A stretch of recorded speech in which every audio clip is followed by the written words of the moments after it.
date du XXe siècle et on considère que toutes les formules mathématiques, c'est la plus belle. Donc ce que je dis, c'est que ici, j'essaie de passer un point. Le moins possible. Pour faire le premier niveau. Voilà, il en faut, D'accord. bien sûr. Et celle-ci, elle en vaut 4.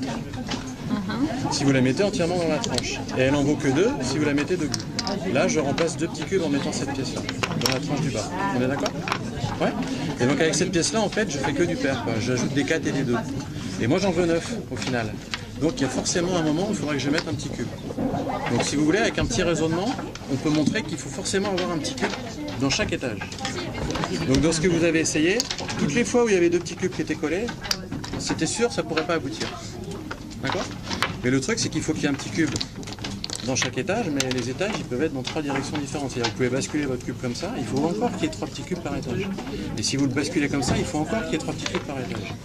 Ben ça, vous êtes un peu pressé, donc normalement, je ne montre pas la solution. Hein, vous avez une dérogation spéciale. L'idée, c'est que si vous les mettez comme ça, si vous les mettez suivant une diagonale, le cube, vous êtes sûr d'avoir un petit cube dans chaque tranche et dans les 3 directions de l'espace. Et donc après, ça devient extrêmement facile de terminer. Mais là, je vais vite. Hein. Normalement, on prend un peu plus de temps que ça et surtout, je laisse chercher les élèves. Mais ce qu'il faut retenir, la leçon qu'il faut retenir de ça, c'est que ça a l'air d'être un problème de géométrie. Et en fait, c'est par des arguments d'arithmétique qu'on va y arriver. C'est-à-dire juste en regardant des paires et impaires. Et ça, c'est ce qu'on appelle en maths un changement de cadre. C'est-à-dire on a un problème qui a l'air d'être de la géométrie. Et c'est en fait en allant chercher des arguments de parité et d'arithmétique qu'on va finir par le résoudre. En fait, ce que ça veut dire aussi, parce que moi j'ai essayé de le régler intuitivement. Voilà, en essayant plusieurs. Oui, par essai-erreur. Exactement, Ouais. par essai-erreur, Ouais. c'est comme ça. Et en fait, ce que vous dites, c'est qu'il faut d'abord avoir un raisonnement mathématique avant de commencer à Alors, poser ces Vous auriez cubes, pu y quoi. arriver par essai-erreur. C'est-à-dire on peut y arriver sans avoir fait le raisonnement. Mais d'abord, on irait moins vite. Et puis en plus, après, on est incapable de faire le grand. Ouais, parce qu'il y a un grand. Voilà, le grand, ça reprend le même principe avec le nombre impair suivant. Et vous y étiez arrivé? Si, le petit, vous avez fait. Le petit, ça va. Et le petit, quand tu l'as fait intuitivement, juste en cherchant ce qui pouvait marcher ou en réfléchissant d'abord mathématiquement? Non, j'ai fait Intuitivement? à l'erreur. À l'instinct, ouais. D'accord. Bah, c'est pour ça qu'il y a le grand. C'est parce que le grand, il oblige à Oui, il faire un oblige. raisonnement. En fait, l'idée, c'est qu'en faisant quelques petits raisonnements mathématiques, on arrive à deviner une propriété du résultat sans même avoir construit le résultat. C'est ça l'idée. C'est-à-dire que le grand, avant même d'avoir posé une pièce, en faisant un peu de maths, on est capable d'anticiper une des propriétés qu'il aura. Et ça, c'est assez bluffant, quoi, je trouve. Comment vous expliquez le paradoxe que justement l'école soit en retard, on va dire, au niveau mathématique et que pourtant vous et d'autres soient parmi les meilleurs en termes de récompenses en mathématiques? Vous avez bien fait l'école en France? Alors, moi j'ai suivi mon cursus en France et je tiens à dire que mes enseignants au collège, au lycée m'ont donné toutes les clés qui m'ont permis plus tard d'avancer et de faire une carrière mathématique. Je suis un pur produit du système français, ce qui montre bien que ça réussit à certains. Les performances exceptionnelles de la France en recherche, avec quelque chose comme 20% des... c'est pas mal hein, comme ça en musique. Avec quelque chose comme 20% des médailles décernées au plus haut niveau, les médailles Fields, avec la plus forte participation au dernier congrès international des mathématiciens. La France était la première nation représentée au dernier congrès international des mathématiques. Ça s'explique entre autres par le fait qu'il y a une longue culture, que depuis le XVIIIe siècle, depuis la révolution des Lumières, la France est devenue un très grand pays de recherche mathématique et que ces choses-là restent pendant très longtemps, sont des transmissions de culture. Vous pouvez nous citer dans l'histoire ce que les maths ont permis d'édifier ou sans quoi les maths n'auraient pas été... Mathématiques, d'abord, sans mathématiques, pas d'informatique. Alors là, d'un coup, ça coûte beaucoup de choses. Hein. Autour de nous, là, on voit que sans mathématiques, tous les micros, toutes les caméras qui nous captent, elles ne pourraient simplement pas fonctionner. Aux temps anciens, évidemment, pas d'architecture sans mathématiques, sans une certaine dose de mathématiques. Pas d'économie sans mathématiques, pas de finance sans mathématiques, pas de télévision sans mathématiques, pas de transport moderne sans mathématiques. La question plus simple, ça aurait été... Qu'est-ce qui existerait sans mathématiques? Et là, la liste serait relativement courte. Disons, dès que vous voulez faire du quantitatif, du précis, quelque chose qui se partage, vous avez besoin de mathématiques parce que c'est le langage de la communication entre les spécialistes, entre les ingénieurs, entre les scientifiques. Et à quoi ça sert un cours de mathématiques au niveau de l'école? Ça sert à plusieurs choses. Ça sert à ce que certains, plus tard, fassent des carrières de mathématiciens et d'ingénieurs. Mais avant tout, ça sert à donner des bases de raisonnement logique déductif à tout le monde. Au moins une fois comprendre un peu comment ça fonctionne un programme d'ordinateur. C'est la même chose qu'une démonstration mathématique. Les actions se déduisent logiquement de ce qu'on a mis au départ. Et la deuxième fonction principale d'un cours de mathématiques, c'est comprendre que mathématiques, c'est une science de l'abstrait par définition, mais c'est en relation avec toutes les sciences du concret. Mathématiques, ça irrigue la physique, ça irrigue la biologie, la médecine, ça sert à tout, comme une discipline de service, si vous voulez. De sorte qu'il y a beaucoup plus de gens qui utilisent la mathématique que de gens qui la font. Et j'aimerais rajouter une dernière chose par rapport aux questions qui ont déjà été posées sur le paradoxe français. Il y a un autre paradoxe français en mathématiques. Il y a un paradoxe français qu'on a l'habitude de citer effectivement, et vous avez raison, tellement de bons chercheurs, un tel niveau en recherche et telle difficulté au niveau de l'enseignement. Il y a un autre paradoxe français qui est que malgré notre difficulté dans l'enseignement, nous avons l'une des toutes meilleures écoles de recherche pédagogique en mathématiques du monde.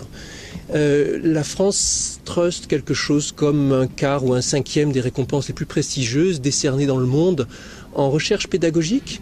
Ici sont présents certains des membres de la Commission française de l'enseignement mathématique, les représentants, une commission très structurée, très développée, dont Michel Artigue qui récemment a reçu le prix Klein, la plus haute distinction internationale en termes de pédagogie mathématique. Donc, recherche pédagogique française top niveau, et pourtant des difficultés dans l'enseignement pédagogique. Et alors, dans le projet tel qu'il est présenté par Madame la Ministre, par son équipe, il y a eu la volonté, telle qu'on l'a ressentie, d'associer fortement, et pour la première fois à ma connaissance à ce niveau, la recherche pédagogique française à la conception et à l'accompagnement des méthodes de l'enseignement de l'éducation nationale. Et ça, c'est un événement qui en soi me semble très important. Et la volonté d'accompagner cela ensuite dans la durée avec la communauté. Et y compris en effet d'associer ces chercheurs de très bon niveau à la fabrication des modules de formation pour les enseignants qu'on cherche à mieux outiller pour apprendre les mathématiques. Je voulais juste rajouter une chose, c'est que les mathématiques, ça va vous servir aussi à couper et à monter la réponse de Cédric Villani ce soir, vous savez. Allez, on prend encore une ou deux Pardon, répond. Dans l'histoire de la France, il y a aussi un autre épisode qui est mal connu où les mathématiques ont joué un rôle très important. C'est au moment de la Révolution française, l'invention du système métrique et la réflexion sur l'utilisation du système décimal pour choisir un système d'unité qui était le même sur tout le territoire français. Tous les plus grands mathématiciens et physiciens français ont été associés et ça a vraiment été une étape très importante de la démocratisation de la France. Moi, c'est un épisode qui m'a beaucoup frappé quand j'en ai entendu parler. Et je vais me permettre d'ajouter, à mon avis ça vous servira à rien pour les réponses, mais culture générale, c'est très important parce que c'est aussi l'épisode que mentionne Nalini, la naissance, cette notion d'universalisme, c'était l'époque de la déclaration des droits universels et tout ça. Les Français, les mathématiciens français et tout ça, ils se sont déclarés, Français vous savez, ils veulent toujours faire l'absolu, le plus universel, c'est une des raisons pour lesquelles on aime bien la mathématique aussi. On ne veut pas seulement faire une unité de mesure pour la France, ils se sont dit on va faire une unité de mesure pour le monde. Qu'est-ce qui est commun à tous les peuples de la Terre? C'est la Terre. Donc on va prendre la Terre pour définir une unité de mesure. Et on va définir le mètre comme étant la 40 millième partie du tour de la Terre. C'était beau ça.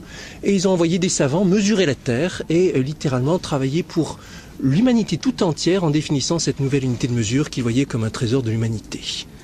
C'est une belle image des maths, mais pour les enfants, aujourd'hui, les maths, c'est aussi un instrument de sélection, avant tout. Beaucoup. Qu'est-ce qu'on peut faire contre ça, pour lutter contre ce phénomène ? Mais tout ce que nous faisons dans cette stratégie mathématique vise à lutter contre ce phénomène. Et d'ailleurs, j'allais dire, toutes les réformes que nous menons en ce moment dans l'éducation visent à lutter contre ce phénomène. Quand, par exemple, on réforme en même temps que les programmes l'évaluation des élèves, ça s'applique aussi aux mathématiques pour faire en sorte que les élèves comprennent mieux quelles compétences ils ont acquises et quelles compétences ils n'ont pas acquises, soient mieux encouragés à se tromper parfois, mais pour apprendre mieux, plutôt qu'à être simplement notés brutalement sur la réussite d'un exercice qu'ils n'ont pas forcément compris et à en venir petit à petit à intérioriser l'échec, à décrocher avec une matière, à considérer qu'elle n'est plus faite pour eux.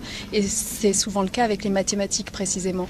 Demain, lorsque nous aurons, grâce à ces nouveaux programmes, ces nouveaux outils pédagogiques, cette nouvelle formation des enseignants, des exercices qui soient à la fois plus interactifs, plus différenciés, on pourra faire des exercices de niveaux différents différent aux élèves en fonction de l'endroit où ils en sont arrivés. Une évaluation qui sera plus fine, où on explique aux élèves ce qu'ils ont réussi à comme raisonnement et là où ils se sont plantés, eh bien oui, on aura aussi de meilleurs résultats, moins d'élèves qui décrochent et une appétence pour les maths, à mon avis, qui s'en trouvera augmentée. Mais pour ça, il faut de la formation continue, les enseignants sont Absolument. très mal formés. Absolument, mais il faut de la formation continue, vous avez raison de le dire, parce que quand on parle des efforts de l'éducation nationale en matière de formation des enseignants, on parle souvent de la formation initiale que nous avons rétablie, les fameuses écoles supérieures du professorat. Mais ça ne résume pas ce que nous faisons. Nous faisons aussi de la formation continue. J'étais en train de discuter de mon budget éducation nationale au Sénat ce matin même. Je peux vous dire que nous créons de nombreux postes de formateurs pour assurer cette formation continue tout au long, en effet, de la vie d'un enseignant qui a besoin de faire évoluer ses pratiques dans le temps, qui a besoin aussi de les évaluer lui-même d'ailleurs, donc qui a besoin d'acquérir ses compétences de jugement sur ce qu'il fait et d'évolution. Je voudrais juste rajouter une chose, pardon, parce que Cédric l'évoquait tout à l'heure, la faible attractivité du métier d'enseignant en mathématiques qu'on a retrouvé dans les concours de ces dernières années, c'était évidemment juste. Je voudrais simplement vous préciser que sur les inscriptions au concours de l'année qui vient, qui se sont closes, comme vous le savez, récemment, il y a quelques jours, on a eu la très bonne surprise d'avoir beaucoup plus d'inscrits que les années précédentes, une augmentation s'agissant des mathématiques elles-mêmes de 50% du nombre de candidats.